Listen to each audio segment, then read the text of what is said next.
जान के दुश्मन को अपनी जान कहते हैं। हम अपनी जान के दुश्मन को अपनी जान कहते हैं।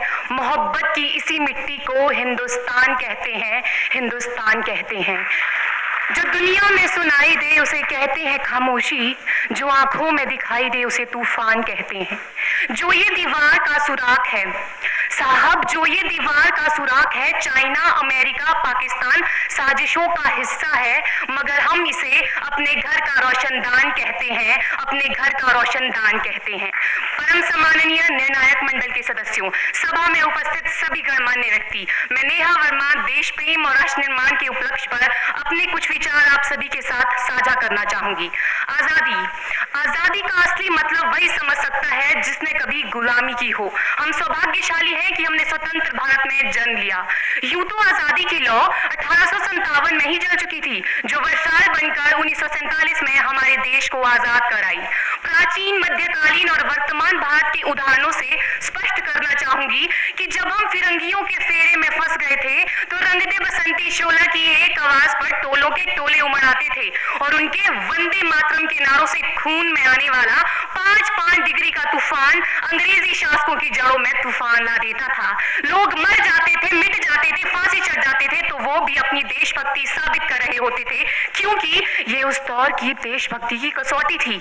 उसके बाद 62, 65 और 71 के युद्धों में अपना सुहाग गवा देने वाली औरत, जब घर के हालात ये हो जाया करते थे कि प्यार भी भरपूर गया, मांग का सिंदूर गया, नन्हे नौनिहालों की लंगोटियां चली गई, छोटी छोटी बेटियों की चोटियां चली गई, बाप की कमाई गई, भाई की पढ़ाई गई, ऐसा एक विस्फोट हुआ पता ही चला नहीं, पूरे जिस्म की ही कई बोटियां चली गई। और आपके लिए तो एक आदमी मरा है साहब, किंतु मेरे घर की तो रोटियां चली गई, मेरे घर की तो रोटियां चली गई वाले हालात पैदा हो जाने के बावजूद भी एक माँ अपने बेटे को सरहद पर दुश्मनों की धज्जियां उड़ाने के लिए भेज देती थी और उसे पत्र लिखाकर ये भेजा करती थी कि अम्मा ने खत लिखा है बड़े ही चाव से, पुत्र मेरे ना घबरा जाना, 1 इंच भी पीछे ना हटना, चाहे इंच इंच कट जाना, चाहे इंच इंच कट जाना।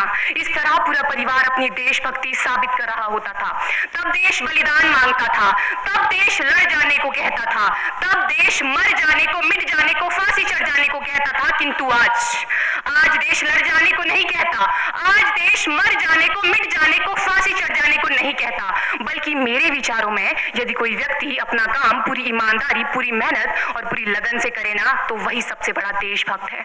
मैं नहीं मानती कि फेसबुक और व्हाट्सएप के डीपी को 3 रंग में रंगना ही देशभक्ति है। और यदि आप कहेंगे कि साल में 2 बार हाथ में तिरंगा ले लेना देशभक्ति है, तो मैं पूछना चाहूंगी कि फुटपाथ में रहने वाला वो बच्चा ट्रैफिक की छांव में नंगे पांव में जब तिरंगा बेच रहा होता है, तो क्या इसे आप उसकी देशभक्ति कहेंगे?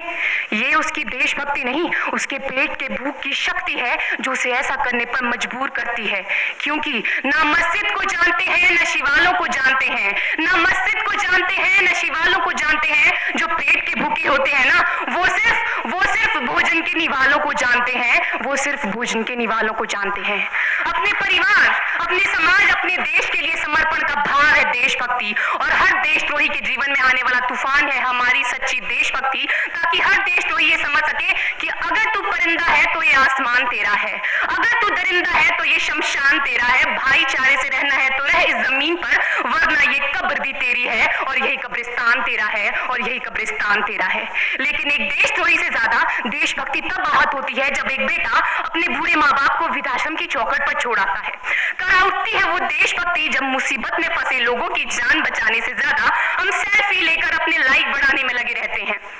आज के इस दौर में वो युवा जिनके ऊपर जिम्मेदारी थी अपने देश, अपने समाज, अपने राष्ट्र की आशाओं को बांधे रखने की, वही युवा अब 4x4 इंच की छोटी सी स्क्रीन पर अपनी कोमल अंगुलियों के घर्षण मात्र से अपनी भावनाओं की इमोजी भेज रहा है।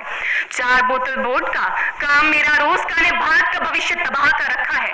हम ना एक ऐसे समाज में जीते हैं जहां लड़कों से बात करता देख जो भाई हड़काते हैं, लड़कों से बात करता देख जो भाई हड़काते हैं, वही भाई अपनी गर्लफ्रेंड के किस्से घर में हंस हंस कर सुनाते हैं। और मैं बता दूं क्यों महिला सुरक्षा के मामले में हम आज भी चौथे नंबर पर आते हैं। हम न एक ऐसे समाज में जीते हैं जहां पत्थर की मूरत को लगते हैं 56 भोग और भूखे नंगे तड़पते सो जाते हैं लोग, भूखे नंगे तड़पते सो जाते हैं लोग। मजदूर को मजदूर समझिए, मजबूर नहीं। गरीब को काम दीजिए, दान नहीं। और अगर दान देने के इच्छुक हैं तो जीते जी रक्त दान दीजिए और मरने के बाद अंग दान देकर किसी मरते हुए को जीवन दान दीजिए। यही सच्ची देशभक्ति और यही सच्चा राष्ट्र प्रेम है। ना सरकार मेरी है ना रब मेरा है, ना सरकार मेरी है ना रब मेरा है और ना ही ये बड़ा सा नाम मेरा है। बस इतनी सी बात का गुरूर है मुझे कि मैं भारत की हूँ और ये भारत मेरा है और ये भारत मेरा है। परंतु एक वैचारिक बीमारी हमारे समाज में मुझे नजर आती है। कहा जाता है हम दुनिया के सबसे बड़े लोकतंत्र हैं, जहां हिंदू पैदा होते हैं, मुस्लिम, सिख और ईसाई भी पैदा होते हैं, लेकिन बदकिस्मती है अब इंसान पैदा नहीं होते। और मेरे विचारों में न हिंदू की जरूरत है न मुसलमान की जरूरत है। राष्ट्र निर्माण के लिए केवल अच्छे इंसान की जरूरत है, केवल अच्छे इंसान की जरूरत है। जरा सोच कर देखिए, ये पेड़ पौधे और शाखाएं भी परेशान हो जाएं अगर परिंदे भी हिंदू और मुसलमान हो जाएं। एक शैक्षणिक बीमारी भी हमारे समाज में मुझे नजर आती है और बड़े ही आश्चर्य की बात है, जिस देश ने पूरी दुनिया को तक्षशिला और नालंदा देकर के विश्वविद्यालय शिक्षा की बुनियाद रखी, आज विश्व के 100 सर्वश्रेष्ठ विश्वविद्यालयों में हमारा एक भी विश्वविद्यालय खड़ा नहीं हो पाता। जहां एक और हमारे पास IIT, IIM और NIT जैसे शिक्षण संस्थान है, तो वहीं दूसरी ओर इस देश के गरीबों को बेरोजगारी की जमात में खड़ा करने के लिए उनके हाथ में सर्व शिक्षा अभियान का झुंझुना पकड़ा दिया जाता है। और मैं बता दूं, इस शैक्षिक बीमारी का केवल एक कारण वो ये कि हमारे देश की शिक्षा नीति केवल 2 तरह के लोगों के लिए बनती है। पहले वो जो विद्वान है और दूसरे वो जो धनवान है।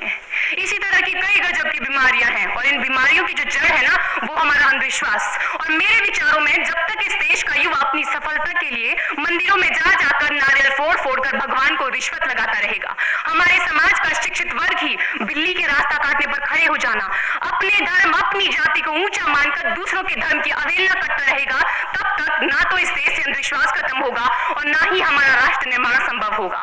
हमारी संस्कृति, हमारी सभ्यता को दुनिया ने शीश नवाया है, तो क्यों आस्था के नाम पर हमने अंधविश्वास फैलाया है? मेरे विचारों में हमारा राष्ट्र निर्माण तब संभव होगा जब इस देश में महिलाओं की पूजा नहीं, उनकी इज्जत की जाएगी। राष्ट्र निर्माण तब संभव होगा जब हम जातिगत रक्षण नहीं बल्कि सामाजिक सशक्तिकरण पर बात करेंगे।